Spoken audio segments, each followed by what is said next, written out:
Good evening, everyone. I wanted to go over a quick example of how to display data in another chart format. This mostly stems from an article by Dr. Jerry Ratcliffe up at Temple that was recently published in Crime Science. I've linked to it in prior videos. I'll link to it for this one as well.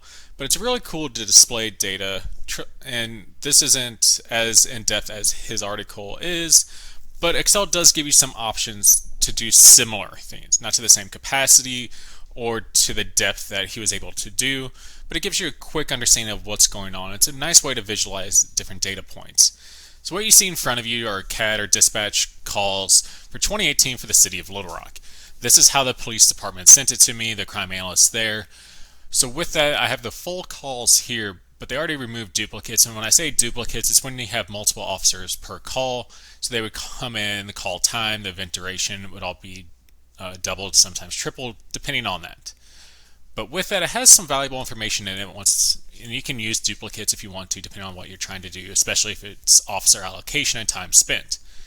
But for today, we're really interested in our code description and our event duration, so this is seconds itself. It has our information that if we wanted to do it by address, so 100 block, and then do some aggregation, and even map it in Excel, we could do that if we wanted to, just see some of those videos. It has our lat and long, even a place name if it is entered in. Has some valuable information, especially from a CAD perspective. What I'm also going to do for the sake of this video is, you see our CAD response area. That's actually our police district, and that would be a police atom 2. I'm working on a proposal now with some colleagues here at UA and LRSD, the school district, some of the city people there. They're rolling out community schools in Little Rock. These are 4 of them that they're starting to roll out. With that, what you see below it are the police districts. So what I'm interested in, even though it's 2018 and it's 2021 now, I would still do a similar approach, be it 2019, 2020, or even current 2021. The same methods hold despite the year itself. But with that, let's take a look at District 91 and see what that looks like, because then I can attach it and talk about it in the reference of this school. When I say that they have different school catchment areas, and these are actually the census tracts that you can see, but also our block groups, our opportunity zones up there that are dashed. Then you can also see the boundaries itself for the school district, for each one, a little catchment zone for that elementary school. But with that, let's get back into our data itself and get on to what I want to show. So with that, it's really nothing that we haven't gone over before. It's just how we display it in chart format. It's going to be a little different. So similar to before, I'm going to highlight everything here. Control Alt down arrow highlights our data for us. Going to insert a lovely pivot table like usual. Down here, I'm just going to label pivot. So with that, what I'm interested in is our code description, so call type more broadly, and the amount of time spent, so event duration. So right now it has the sum of it, and I will say before I click the code description on the call type, I have not cleaned this data at all, so you're going to see some duplicate call types. There's slight differences in how they're input into it. So I'd recommend combining these, obviously merging them together. You can see some different accident types, abandoned vehicles. But as you scroll through, you'll see some duplicate values that you would want to combine. Makes sense. I haven't done that here, and it's not pivotal to what we're going over right now. The cool part is what we're doing here in Excel, you have some options. So right now, it just summed up all the events based on the seconds provided. What you might be interested in is changing the field setting itself, and you want the average, so it takes into account how many calls there were based on that type. This is why it'd be important to get rid of the duplication here, or not duplication, but merge them together because of that.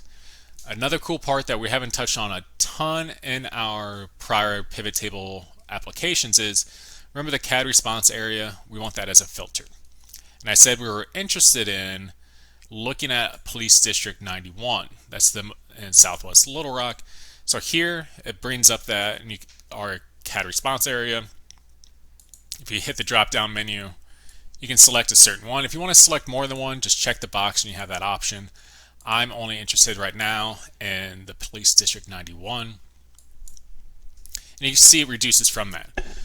The pain and kind of what I learned from this is the tree map or the hierarchy table that we want to make can't be done with a pivot table as is. So I'm just going to copy and paste the table into another sheet and work from it there.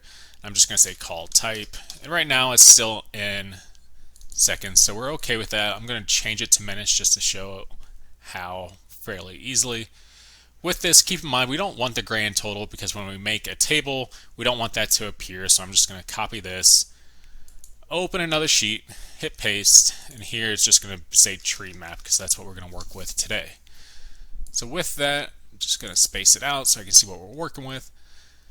Keep in mind, I want to convert it to minutes. You could do it based on seconds. So if we just take our seconds field here, divide by 60, so we have our total average there. I'm going to copy this, Control C, and I want to paste the values here. I don't want to paste the formula because I just want to copy those over. These ones will change based on that, so I'm just going to delete this. And now we have our average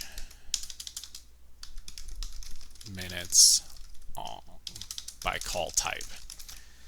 So with that, we have some pretty cool information. So we know we're in Police District 91 in Southwest Little Rock. It's for 2018 call types, or dispatch itself. Duplicates are removed. We're going to highlight our data table here. And if we come over to our insert, you'll see up here it's going to be under hierarchy, but this is essentially the little icon we're looking for. If you go to recommended, it might pop up depending on how you have it highlighted. But if we hop down to all charts and Treemap, what you see when it's displayed is the size of the square rectangle is based on the minute itself. So if I scroll this up, and keep in mind there's over 200 different call types. So that's what's making this a bit more difficult to see. And sorry about my terrible placement of this one. But you can see here that there are that many boxes when I enlarge it a little bit, and the time changes and it gives you the value for it, so as you hover over with that. So say you're interested in very specific offenses, similar to any other type of data. If we came in, and I'm just going to delete this and let's start over a little bit. So I know I want call type, and say I'm interested in oh, it's not letting me. There we go. Wait. There we are. So we have call type, ag assault, non-family with a gun. I'm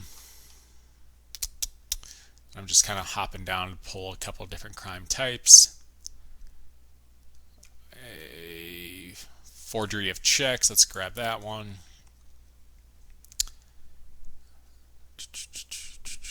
Motor vehicle theft. Shots fired, as you can see, is a couple different ones in here. Runaways, I've actually looked at with some other work. Let's grab that. Threat at school, warrant arrest. I'm going to go ahead and just hop up and grab a couple criminal trespassing. And I'm going to go to insert again, and I'm going to do a chart.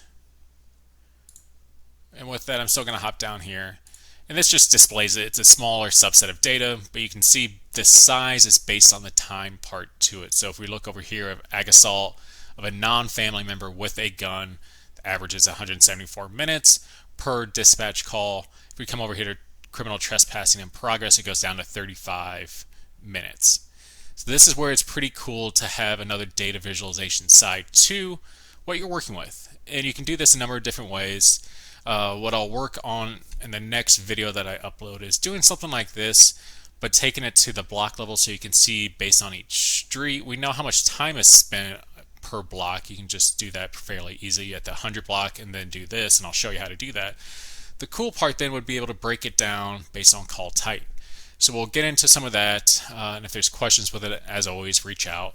But this is a nice way to display your data in another fashion. Obviously, if you've seen all of my programs, I would typically go with a darker background, but that's just me. And the cool part is you can still label data. You can do everything else with the same chart. So go through it, have some fun with it. You can do a lot with these types of charts in Excel. With that, take care, enjoy.